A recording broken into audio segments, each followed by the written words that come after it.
नमस्कार। ये वर्षा, मैं मधु। हम टेल्स फ्रॉम टू फ्रेंड्स से हैं और हमारा लक्ष्य है महान हस्तियों को पढ़ना, उनसे प्रेरित होके उनकी कहानियां आपके साथ शेयर करना। सबसे पहले ये हमारा दूसरा एपिसोड है और सबसे पहले हम आप सबका बहुत धन्यवाद करना चाहते हैं।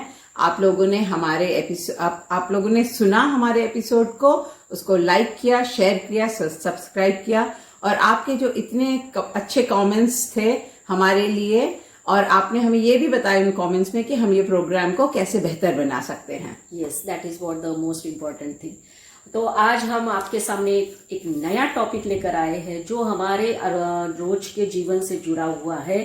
सभी बोलते रहते हैं कि हमको कुछ करना चाहिए, पर कैसे करना चाहिए, फिर स्ट्रेस होता है, जो मॉडर्न लाइफ का एक बहुत बड़ा गिफ्ट हम बोल सकते हैं, दैट इज व्हाट स्ट्रेस। लेकिन हमने थोड़ा उसको अलग करने की कोशिश की है और आज का टॉपिक है, Madhu madam, learn before you earn. Yes, that what before we start, जैसे मधु मैडम ने बताया कि learn before you earn, right. ये वर्ड जो लर्न है ना, बहुत मैजिकल वर्ड है। कैसे देखो, ये जो लर्न का स्पेलिंग हम लिखते हैं LEARN, अगर ये स्पेलिंग में से हम L निकाल देते हैं तो उसमें अपने आप एक ही चीज रहती है, दैट इज अर्न। तो that is what the magic is, learn before you earn. मतलब लर्न करेंगे तो अर्न। नाउ एक बात और क्लियर करना चाहते हैं, अर्निंग का मतलब यहाँ ये नहीं है कि हम पैसा कमाना है। बहुत कुछ चीजें होती है जो हमको अर्न करनी होती है और उसी के लिए हम आज आपके साथ डिस्कशन करेंगे। तो हमने लास्ट एपिसोड में आपको कमिटमेंट और कैरेक्टर के बारे में बताया था, वो क्यों इम्पोर्टेंट है सक्सेसफुल होने के लिए, और सक्सेसफुल होने के लिए हमें सिचुएशंस को कैसे हैंडल करना चाहिए। तो हमने ये तो आपको बताया कि कमिटमेंट और कैरेक्टर हो तो आप कोई भी सिचुएशन फेस कर सकते हैं, पर कोई लोग होते हैं जो सिचुएशन नहीं फेस कर पाते हैं, तो वो क्यों है आज हम समझेंगे उसके लिए। तो दो चीज हम जिसके बारे में हम बात करेंगे, एक है सिंसियरिटी या being sincere towards whatever you do, and being stressed out. क्यों स्ट्रेस्ड आउट होते हैं लोग, हम ये दो चीजों के बारे में बताएंगे। तो हम यूजुअली कोशिश करते हैं कि हम छोटी छोटी स्टोरीज बताएं, छोटे छोटे वाक्य बताएं आपको, जिससे हम सब समझ सकते हैं, ये टॉपिक को हम समझ सकते हैं और इससे हम कुछ सीख सकते हैं।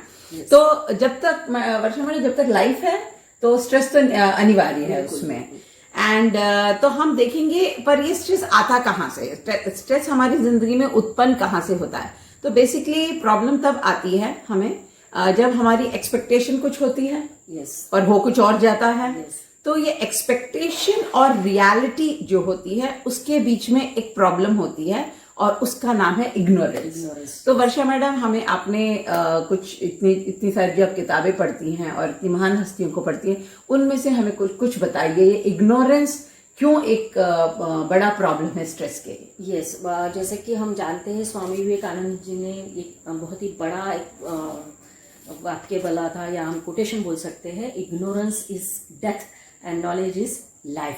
तो जो आपने बात की कि जो हमारे एक्सपेक्टेशंस है या ड्रीम्स है और रियलिटी है, उनके बीच में जो गैप है, वो गैप को कम करना है तो आपको इग्नोरेंस आपको हटाना पड़ेगा। और इग्नोरेंस कैसे हटाएंगे, जब आप खुद के लिए इन्वेस्ट करेंगे। Invest in the sense, not in the sense of money. एक बहुत बड़ा स्टेटमेंट जो वॉरेन बफेट का नाम आपने सुना होगा, उनका एक कोटेशन है, वो कहते हैं the best investment you can make in is an investment in yourself. The more you learn, the more you will earn. तो वो भी वही बात कर रहे हैं। तो भी नॉलेज जो गेन करना है तो कैसे, ये इग्नोरेंस कैसे हटा सकते हैं। तो एक छोटा सा एग्जांपल मैं आपको बताना चाहूंगी, वो है जीजा माता का। जीजाऊ या जीजाबाई हम जिनको बोलते हैं, जब उन्होंने देखा कि हम गुलामी में थे, उन्होंने काफी उसके लिए स्ट्रगल किया, हमको मालूम है, नो डाउट। बट सबसे पहला कारण जो उनका ड्रीम जो था उसको रियलिटी में लाना था, तो वो इग्नोरेंस हटाना था। इग्नोरेंस आजू बाजू में लोगों के बीच में था, वो उन्होंने देखा कि लोग भूल गए थे कि हम लड़ सकते हैं। और ये क्योंकि बिकॉज ऑफ इग्नोरेंस। तो उन्होंने सबसे पहला काम वो ही किया कि लोगों के बीच जाके उनके साथ बात की, उनका कॉन्फिडेंस डेवलप किया, उनको बताया कि हमको लड़ना है। और धीरे धीरे धीरे फिर ये बात उन्होंने शुरू जब की तो सबसे पहला काम किया वो अपने बेटे को उस तरह से डेवलप करना। तो वो एक एग्जाम्पल हम ले सकते हैं कि इग्नोरेंस को हटाना है तो हमको सबसे पहले ऑब्जर्वेशन से सीखो। आप दूसरों से भी सीखते हो, आप अपने स्टोरीज से सीखते हो या फिर ग्रेट पर्सनालिटी से सीखते हो। जो उन्होंने किया, रामायण महाभारत पढ़ के उसको भूले नहीं, वो उसमें से जो अंदर का सार है वो उन्होंने अपनाया और वो शिवाजी महाराज को भी दिया उन्होंने। तो इस तरह से वो गैप कम करते गए जो था एक्सपेक्टेशन ड्रीम और रियलिटी जो उनको लगा था दैट इज स्वराज, जिंदगी स्वराज, वो इग्नोरेंस हटाया उन्होंने इस तरह से। तो इसके लिए उनको बहुत वक्त लगा होगा ना, पेशेंटली उनने ये काम किया होगा। So then patience becomes like one of the important thing in हमारी लाइफ में बहुत इम्पोर्टेंट हो जाता है कि हमको स्ट्रेस नहीं लेना है, तो पेशेंस इज वेरी इम्पोर्टेंट। जब हमने एक्सपेक्टेशन और रियलिटी के बारे में बात की थी, और एक और बात मैं बोलना चाहती हूँ कि जब हम एक्सपेक्टेशन किसी चीज से एक्सपेक्ट करते हैं कुछ और वो नहीं मिलता है, और हमने कहा था वो इग्नोरेंस है, तो ऑब्वियसली वो हमको एक अच्छी सिचुएशन में नहीं लाता है। We are not in a very good situation, so उसकी वजह से आपको स्ट्रेस आता है, दैट लीड्स टू स्ट्रेस। और मुझे इग्नोरेंस के बारे में कुछ बात बोलनी थी। वाक्य मतलब बहुत हम दृश्य देखते हैं, ये पिक्चरों में स्पेशली देखते हैं कि इमरजेंसी जो वार्ड होता है वहां पे लोग हैं, इमरजेंसी एरिया में हैं और लोगों को लेके आ रहे हैं, उनके साथ इतने सारे लोग आ रहे हैं और वो बहुत पैनिक कर रहे हैं, they are panicking so much उनको, क्योंकि उनको मालूम नहीं क्या हो रहा है क्या नहीं हो रहा है। और वहां से डॉक्टर करके उनके पास जाते हैं और डॉक्टर बोलते हैं कि ओके हाँ, उनको चेक करके आपको बताते हैं, बड़ा कूलली डॉक्टर बोलता है। और हमको लगता है अरे हम इतने पैनिक हो रहे हैं, डॉक्टर क्या है, कुछ इजी रिस्पॉन्सिबल और नॉट करके हमारे मन में या बहुत लोग के मन में शायद ये ख्याल आता हो, पर वो डॉक्टर आए गए दिन वो इमरजेंसी हैंडल करता है। So he is knowledgeable, he knows how to handle that situation, so he is patiently handling it. Imagine एक डॉक्टर बहुत पैनिक कर रहा है और आपका ऑपरेशन कर रहा है, how will that be? So it is very important that we learn and we keep ourselves updated, so we'll have a lot of patience की एक और मुझे कहानी याद आती है, मैंने कहीं पढ़ी थी, एंड दो आदमी हैं, वो लोग ऐसे मैराथन होते हैं नहीं, छोटे छोटे इवेंट्स होते हैं मैराथन के, वो अटेंड करने जाते हैं और उसमें यूजुअली कोई ना कोई स्पॉन्सर करता है, तो बाद में एक स्नैक होता है और वो स्नैक ऑफकोर्स फ्री होता है। तो पहला आदमी दूसरे आदमी से बोलता है चलो वहां देखो फ्री स्नैक है, अपन जाके फ्री स्नैक खाते हैं। वो दूसरा बोलता है नहीं यार कितनी लंबी लाइन है, बोलता फ्री स्नैक, बोलता पर कितनी लंबी लाइन है। तो जो लोग होते हैं ना वो दुनिया को दो तरीके से देखते हैं, अलग अलग लोगों को दुनिया दो तरीके से देखते हैं। एक वो होते हैं जिनको सिर्फ जो देखना होता है ना उनको सिर्फ वही दिखता है, उन्हें मालूम दैट मींस वो अपने जो गोल होता है, free snack was his goal, okay उसको वही दिख रहा था, तो उनका जो कोई भी कुछ भी आपका गोल हो लाइफ में उसको वही देखते हैं वो। और एक दूसरे टाइप के लोग होते हैं जिन्हें सिर्फ वही चीजें दिखती हैं जो उनके और उनके गोल के बीच में होती है, और ये जो चीजें होती है ना उनको अपने लक्ष्य पे पहुंचने के लिए टोकती हैं, रोकती हैं। तो इट इज वेरी इंपॉर्टेंट कि हम मतलब अपने वो गोल को देखना सीखे, है ना। इट्स वेरी पेशेंट, क्योंकि पेशेंस है, लाइन में खड़े होना और पेशेंस है। So that is it's very important that we learn and keep ourselves updated, because lack of patience anyway leads us to being very stressed out, and we don't want to be that way। और तनाव आ जाता है फिर जिंदगी में और हम उससे कुछ हासिल नहीं कर पाते हैं। तो जो हमारे मतलब बहुत अब जो महान जिनके बारे में हम पढ़ते हैं हिस्ट्री में, और आपने देखा उनके पास तो ना कम्युनिकेशन होता था, ना वॉचेस भी प्रैक्टिकली नहीं होती थी उनके पास, तो टाइम भी वो कैसे अपना इतना अच्छे से मैनेज कर लेते थे, and they were so successful in इतनी difficult situations में। So how did they handle that situation? मतलब उन्हें अपने आप को ये लर्निंग और ये सबसे कैसे हैंडल किया, तो कुछ इसके बारे में बताइए। मैं वही एग्जांपल देना चाहूंगी जीजाबाई और छत्रपति शिवाजी महाराज का। सबसे पहली बात तो ये है कि स्ट्रेस क्यों आता है, क्योंकि हमको शॉर्टकट मेथड जाना है, इजी सक्सेस चाहिए जो कभी नहीं होती है। वही एग्जाम्पल सेट किया जीजाबाई और छत्रपति शिवाजी महाराज ने। पेशेंस, कम्युनिकेशन और जो गोल था उनका, जो ड्रीम था वो बिल्कुल उनके सामने था, वो ही हासिल करना था। तो वो जो आपने एग्जांपल दिया, वो रूट पे जो भी चीजें आई उसके साथ लड़ते हुए वो गोल के पास पहुंचे। जब ये दोनों का एग्जांपल देती हूँ, देखो जीजाबाई को मराठी में जैसे जिजाऊ बोलते, तो उसका मीनिंग ही वो है, जी मतलब जिद जो उनकी पकड़ी थी उन्होंने कि मेरा स्वराज्य होना, डिटर्मिनेशन बोल सकते हैं। जा मीन्स जी, जा मीन्स जागरूक, अवेयरनेस, सब अवेयरनेस था उनको, कौन क्या कर रहा है, कैसे कर रहा है, दैट इज अवेयरनेस। एंड ऊ मीन्स ऊर्जा, आपकी एनर्जी चाहिए, और वही ट्रांसफॉर्म की उन्होंने छत्रपति शिवाजी महाराज के अंदर।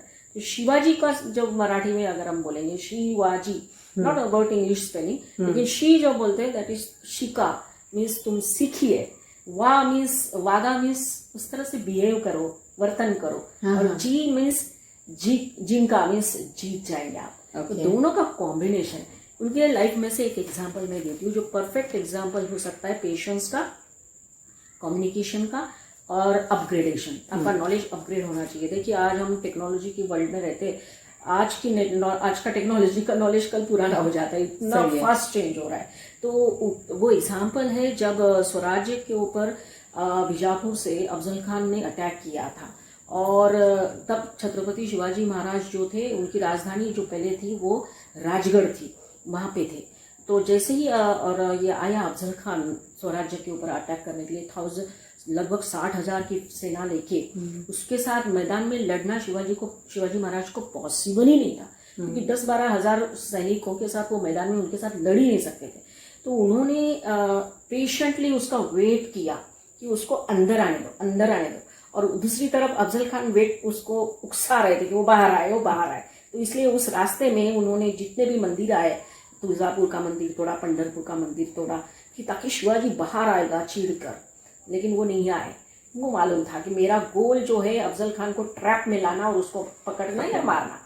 तो वो पेशेंस उन्होंने 4 महीने तक बोलो या 3 महीने तक बोलो पेशेंस रखा, और राजगढ़ से प्रतापगढ़ शिफ्ट हो गए। ऑलराइट, क्योंकि प्रतापगढ़ इज मोर डिफिकल्ट वहां पहुंचना, इतना डेंस फॉरेस्ट आज भी है महाबलेश्वर के पास। तो उस जमाने में तो कितना डेंस फॉरेस्ट था, और वहां से वो जो अफजल खान आ रहा था अंदर, उसको भी पता था कि मेरे अंदर जाना बहुत मुश्किल है, लेकिन वो शिवाजी को पकड़ना चाहता था। इसी का फायदा शिवाजी महाराज ने उठाया और उसको वहां तक खींच के लाए। तो आप सोचो कितना पेशेंस उन्होंने रखा होगा। उनको भी गुस्सा आया होगा जब पंढरपुर का मंदिर तोड़ा, तुलजा भवानी को तोड़ा।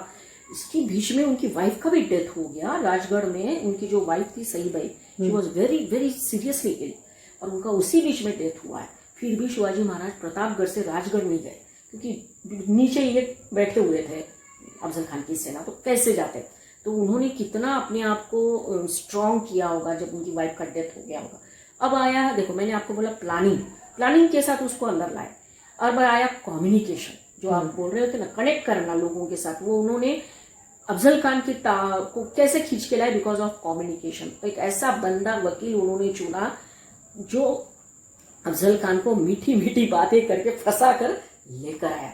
यही संदेश हमेशा लेकर जाता था कि छत्रपति शिवाजी महाराज आपसे डर गए हैं, आप मिलने आइए, वो आपको मिलने नीचे नहीं आएंगे। और यही बात से वो और भी उसको लगने लग गया, ये मैं बहुत पराक्रमी हूँ, मैं शिवाजी को यूं मार लूंगा। और वो आया प्रतापगढ़ के नीचे जो है ओपन स्पेस थोड़ी बहुत, वहां उनकी मीटिंग तय हुई। बहुत ही डिटेल प्लानिंग, एक भी बंदे ने वहां पे चूक नहीं की है। मतलब वो तो खुद प्लानिंग किया भी, लेकिन उनके जो सोल्जर्स थे, उनके जो मंत्री थे, उनके जो सहकारी थे, फ्रेंड्स, सब ने टाइम के साथ पूरा प्लान इम्प्लीमेंट किया। This is what the perfect example कि आपको, और स्ट्रेस रहा होगा उनको भी कि कल क्या होने वाला है। आज अभी कल मीटिंग तय हुई है, तो रात को तो सब किसी को भी नींद नहीं आई होगी, कि स्ट्रेस तो था ही कि कल महाराज आएंगे जिंदा या नहीं आएंगे, किसी को नहीं मालूम था। लेकिन उसी बीच जो पॉजिटिविटी की जो एटमॉस्फेयर उन्होंने डेवलप किया अपने सोल्जर्स को या अपने फ्रेंड्स जो 10 उनके सहकारी जाने वाले थे, उन्होंने बोला सुबह में कि मेरे सपने में माँ दुर्गा साक्षात आई है और उन्होंने आशीर्वाद दिया मुझे कि जीत तेरी ही होगी। दैट, और वो कॉन्फिडेंस डेवलप करें। This is what the thing उन्होंने जो प्लान। अफजल खान का जो भी प्रसंग है, इवेंट है शिवाजी महाराज के इतिहास में बेस्ट एग्जाम्पल है। Stress management, planning, communication, strategy, everything. So इससे मालूम पड़ता है कि उनको जो पेशेंस हुआ, आप ये सोचिए उनका कितना थॉट गया होगा उसमें। तो मतलब उनने क्या क्या सीखा होगा, उनने कितना वो आदमी को पढ़ा होगा, लर्न किया होगा उनको that. So learning is basically thinking. और जब सोचिए अगर हम शिवाजी महाराज का जो आपने बताया है अभी लेंगे, वो कितना पेनफुल प्रोसेस है। उनको मालूम है ये आदमी 7 फुट के पता नहीं 6 फुट 7 फुट का आदमी और मैं इतना सा कैसे मैनेज करूंगा। ये थॉट, ये जब नॉलेज आता है तो इट्स वेरी पेनफुल। तो हमें भी ये सब जब हम जितना लर्न करने जाते हैं, ये नॉलेज जब हम नॉलेज गेन करते हैं, हम सोचते हैं उसके बारे में, सो इट बिकम, जब नॉलेज हमको मिल जाता है तो sometime it can be very painful. And I think lot of people वो नहीं हैंडल कर पाते हैं, इसके लिए वो शायद सिचुएशन नहीं फेस कर पाते हैं।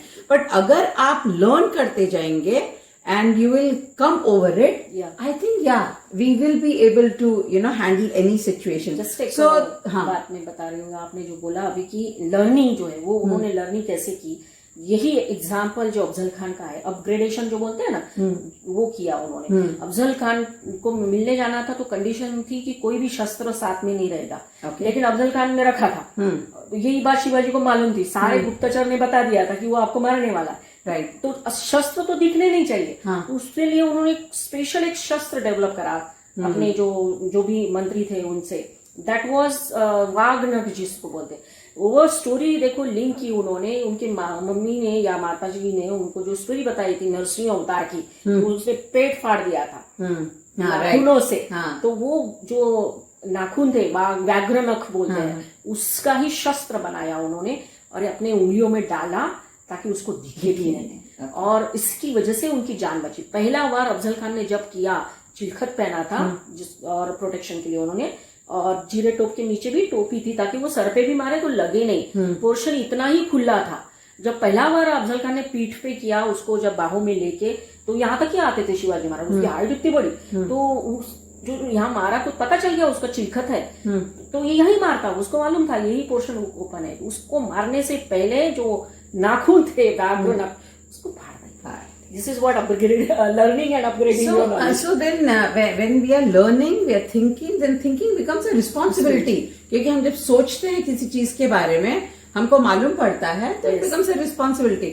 अगर मैं इसको कनेक्ट करूं तो हमारे फ्रीडम फाइटर्स को लीजिए, बिल्कुल। तो उन लोगों ने हम उनके बारे में जो भी स्टोरीज पढ़ते हैं, उन लोगों ने अपनी फ्रीडम को, जो फ्रीडम इंडिया के लिए, मतलब भारत के लिए उनको जो फ्रीडम चाहिए, तो उन्होंने उसको अपनी रिस्पॉन्सिबिलिटी सबने अलग, सब लोग कितने दूर दूर रहते थे, बट सबने उसको अपनी एक रिस्पॉन्सिबिलिटी, एक लाहौर में तो एक कलकत्ता में, बट आप देखिए ऐसा लगता है कि सब एक साथ ही थे, एक रूम में ही थे। प्रैक्टिकली ऐसे लगेगा आपको जब उन लोगों के बारे में पढ़ते हैं तो they have just taken this so much responsibility, and most importantly they were very sincere. Yes, they were sincere and selfless. उनने एक बार भी नहीं सोचा अपनी जिंदगी को दाव पे लगाने के लिए। और ये सब जो how selfless these people are, मतलब जब आर्मी में देखें, या हम अभी तो आर्मी के बारे में हम बात कर सकते हैं, तो इसका कोई आपके पास, इससे बहुत सारी स्टोरीज हैं, तो कोई एक स्टोरी बताइए। यस, बिल्कुल। हम सीखते ही इनसे है, हिस्ट्री से ही सीखते हैं। तो एक एग्जांपल जो डिसिप्लिन का बोल रहे, सिंसियरिटी का बोल रहे, या रिस्पॉन्सिबिलिटी, आर्मी के लिए तो ये बिल्कुल सभी तरफ दिखता है। तो जब हमारा करगिल वॉर हुआ और टाइगर हिल हमको जब जीतना था, बहुत डिफिकल्ट टारगेट था। उस टाइम पे सूबेदार योगेंद्र सिंह यादव जो टाइगर हिल लेने गए थे 30-40 सोल्जर्स के साथ, और वहां जाके जो उन्होंने कारनामा किया, that is the best example of responsibility and sincerity.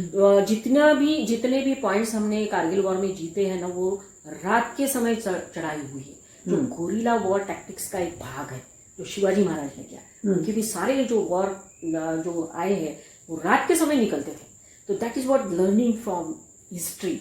और योगेंद्र सिंह यादव ने जब वो टाइगर हिल पहुंचे, सामने इतने सारे सोल्जर्स थे और उनके काफी सारे साथीदार मारे गए थे, फायरिंग हो रही थी, इंटेंस फायरिंग हुई, बहुत सारे सोल्जर्स उनके मर गए, वो अकेले बचे हुए थे। उनको तो वो जब नीचे गिरे तो उनको लगा कि मैं मर गया हूँ, और पाकिस्तानी सोल्जर्स ने कंफर्म करने के लिए फिर से उनके ऊपर फायरिंग की, और एक गोली उनके चेस्ट पे लगी, लेकिन वो फिर भी बच गए। क्यों पता है? उनके उस टाइम पे लकीली जेब में 5 रुपए के कॉइन्स थे, वो कॉइन को लग के वो बुलेट Interesting. नहीं लगे। एंड देन जब वो जा रहे थे तब ये योगेंद्र सिंह यादव उठे, उनके हाथ में लगा था, पैर टूटा था, काफी सीरियसली इंज्योर थे, लेकिन उनको ये था नहीं मुझे जीतना है, मेरी रिस्पॉन्सिबिलिटी मुझे पूरी करनी है, टाइगर हिल लेना है। तो वो उठे जैसे तैसे, और जो ग्रेनाइड था वो ग्रेनाइड उन्होंने वो अटैक किया दुश्मन के ऊपर, और काफी सारे पाकिस्तानी सोल्जर्स मारे गए, और वो हिल जो दिया था टाइगर हिल टारगेट वो हमने जीता, और इसीलिए परमवीर चक्र से वो सम्मानित किया गया, राइट। कारगिल वॉर के 2 लोग जो है ऐसे जीवित परमवीर चक्र मिले, वो उसमें से एक है सुबेदार योगेंद्र सिंह यादव। तो of course it requires lot of toughness, ये मेंटली, हाँ, पर टफनेस वो नहीं होती है जब आप you are all very healthy and आप कर सको, मतलब काम जो भी काम करना है, लेकिन आपके पास 5 करोड़ है, आपने उसमें से 1 करोड़ किसी को गिफ्ट कर दिया या चैरिटी में दे दिया, तो I don't think that is toughness, that's just simple charity. But toughness वो होती है, ये स्टोरी से ये समझता है मुझे, कि जब आप बिल्कुल आपके पास कुछ भी नहीं, आप प्रैक्टिकली आपकी सब एनर्जी खत्म हो गई है, आपके पास कुछ भी नहीं रहा है, फिर भी आपने एक लास्ट जो जितनी एनर्जी थी, लास्ट जो भी था, फिर भी आप उठे और आपने कहा नहीं मुझे ये गोल अचीव करना है, anything for the goal. So I think that what makes toughness. So I think now it's time to wrap up. So so हमने ये टॉपिक स्टार्ट ही किया था, why people cannot face situations. हमने बोला कि ignorance and so इससे हमें मालूम पड़ता है कि ignorance leads to lack of patience. So it is very important that we learn before we go to earn.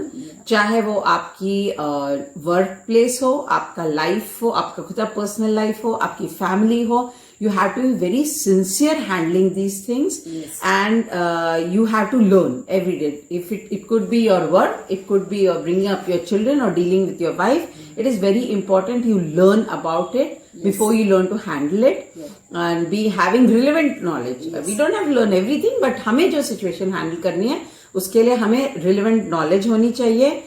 Then only we'll be able to develop patience, और patience से हम जब चीजें handle करेंगे we'll be able to handle things very responsibly. So आज का हमारा Learn Before You Earn का एपिसोड यही खत्म होता है. Thank you very much.